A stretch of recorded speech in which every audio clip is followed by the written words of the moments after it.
Are you appreciating the evolution of your desire? And do you believe you are getting better and better at keeping up with that expanding desire? And can you feel how when you want something but you don't believe it, how uncomfortable it is? And how when you want something and you are willing to stand by in an attitude of satisfaction while it becomes manifested, while the vibration of your desire turns into a reality that you can see and hear and smell and taste and touch, there is a process of becoming, isn't there? And do you feel happy during that process or agitated that it's taking too long? Because there's an important key in there. If you can find a way to stay satisfied as it unfolds, then it doesn't matter if it unfolds quickly. You see, we tricked you there. You thought we were going to say, if you stay satisfied, it will unfold faster. And while that's true, if that's your motivation, then you're taking score about how fast it's unfolding and you're not that satisfied. But if you are really savoring the phases of the becoming, a better way of saying that is if you are satisfied in your current ability to receive your current inspiration, to receive your current impulses, and if that's enough for now, if there's not this big gap that you have decided, I want to be over there and I'm over here, and therefore I want to be over there and I'm over here, and I really want to be over there, and someday I'll be over there, blah, blah, blah, blah. Someday I'll be over there and it'll be good when I'm over there, but right now I'm over here, without what's over there.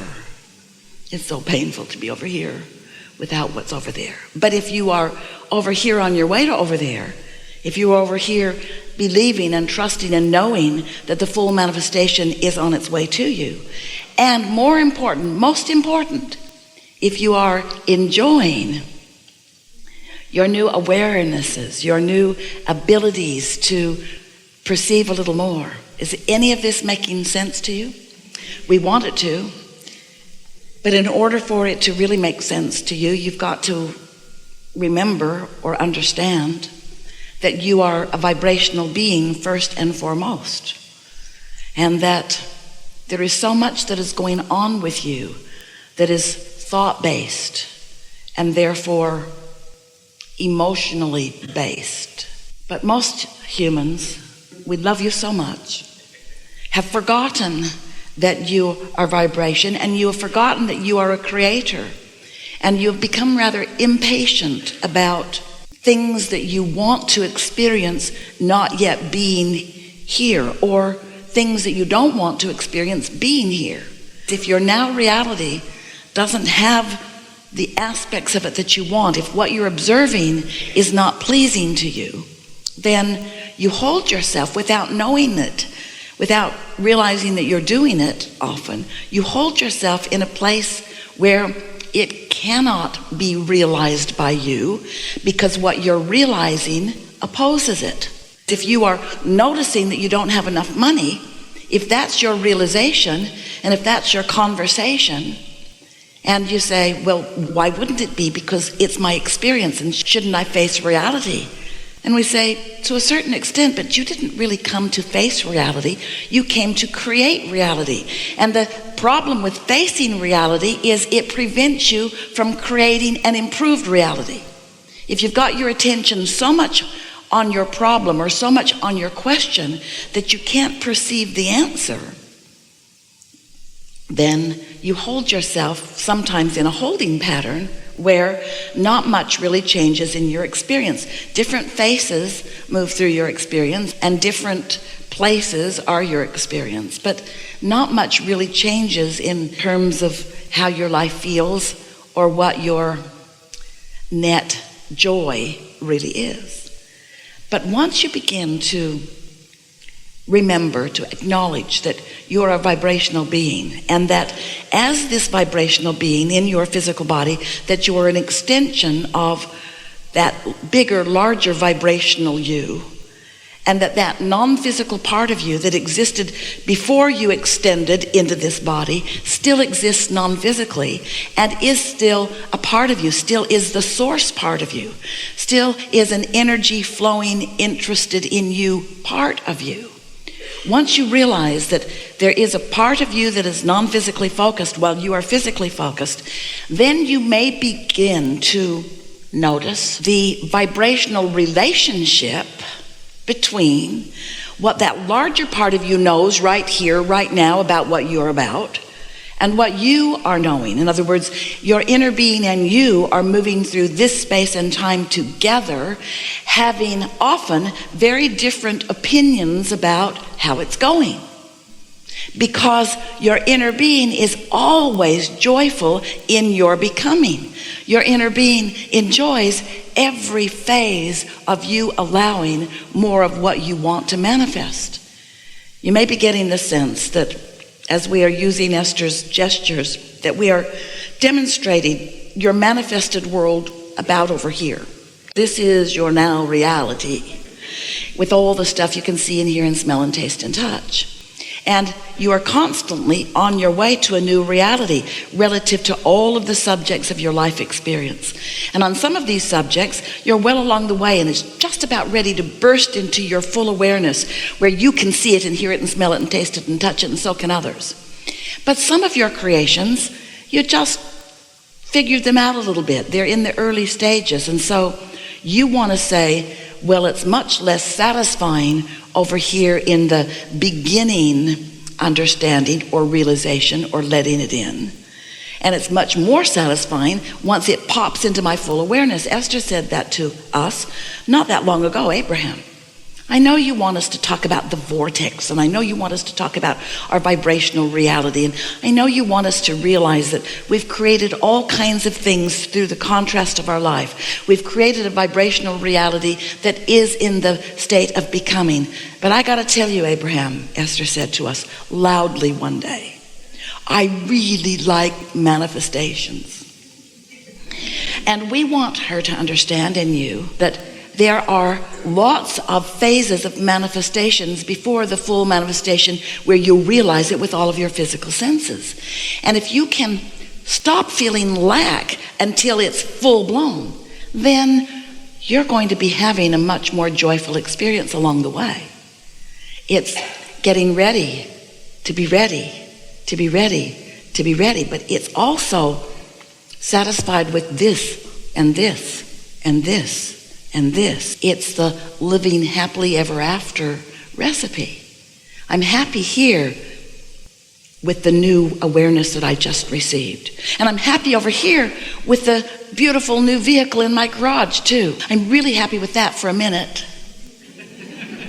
Because you see, and this is the thing that we so want you to hear, once something manifests, you've chewed most of the juice out of that gum. And perfectly and happily, there's plenty more juice in the process of becoming. So we're doing a little sales job here because we want you to feel happy about you being here. We want you to feel happy about you being a creator. We want you to feel happy about the contrast that helps you to create. We want you to feel happy about knowing what you don't want so that you can know more clearly what you do want. And we want you to feel happy about the rockets of desire that shoot out of you all day, every day, and form this vibrational reality that then becomes reality if you let it. We want you to know that when you know what you don't want, and therefore you send off a rocket of desire about what you do want, that larger part of you, your inner being, receives with clarity your asking and stands in full awareness of that asking and becomes a full vibrational harmonic component to that asking. When you ask, it is given, and that's how.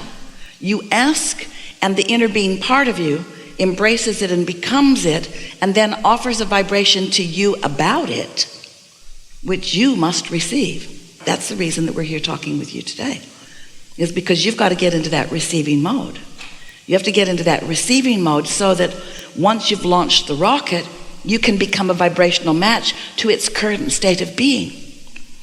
And many of you want to say, well, its current state of being is not that satisfying because its current state of being is still in the state of becoming. And we say, well, really, it's you that's in the state of becoming. It's you getting ready for it. It's ready. Once you launched it, it joined with other things that you want, and it became a broadcasting beam that you could translate into reality right now if you were ready. And we don't want you to feel uncomfortable about not being ready. How are you doing with this conversation? The reason we ask is because you like manifestations. And we're not talking about those full-blown manifestations. We're talking about awarenesses and hunches and instincts and impulses. We're talking about ideas. We're talking about you enjoying your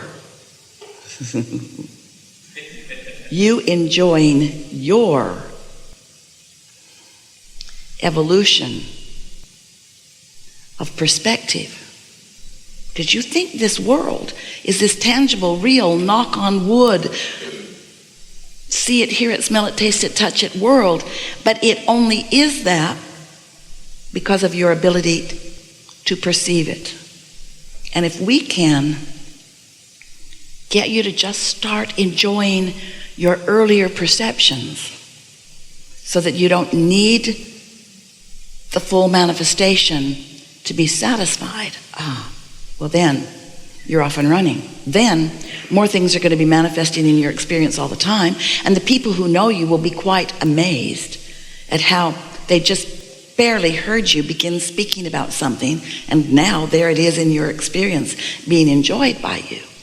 But they will also notice how much less edgy you are, and how much more happy you are, and how much more alert you are, and refreshed you are, and vital you are, and receptive you are, and how much better your timing is, and how in the right place at the right time you are, and how your coordinating with other people is so improved, and how in love with life you are. In other words, when you begin to activate all of those receptors so that you're on the same wavelength as your inner being, then life gets really good for you. Because your inner being, that's us, your inner beings, your inner being knows where you stand in terms of your physical allowance of the manifestation, knows where you stand in your physical body, in your physical human personality that you know as you. Your inner being knows where you stand in relationship to everything you've been asking for. Your inner being knows how ready you are, which another way of saying that is, your inner being knows how much resistance you've got on that point and that point and that point and that point and that point. Some subjects you have little or no resistance, so you just move joyfully along and good things keep happening on that subject. Some things you have a lot of resistance, so you just trip over them and trip over them and trip over them till you don't even like them. Simple things like, so Esther gave a piece of her luggage away to a friend, and then she ordered a new piece like it for herself, but the new piece like it had been discontinued. If I'd known that. Hello, friend, can you give that back to me? So, Esther ordered a new piece of luggage. Well, she's decided with some experience that it might not have been a real new piece of Tumi luggage because the wheel came off right away. Now that doesn't happen with Tumi. And then the zipper broke. Just weird things began happening. So repair. So yesterday morning, she's getting ready to zip up her bag. Everything's in it, carefully packed. And she went to zip her bag, and the zipper came right off in her hand. Now there was a zipper that would come around the other way, but she thought, that may not be trustworthy. And when the airline gets my bag and they paw through it as they like to do, can you feel Esther's resistance in the words that we are repeating of hers? When the delightful airline people paw through my bag, They might not get it zipped back up, and I may end up with my panties on the conveyor belt.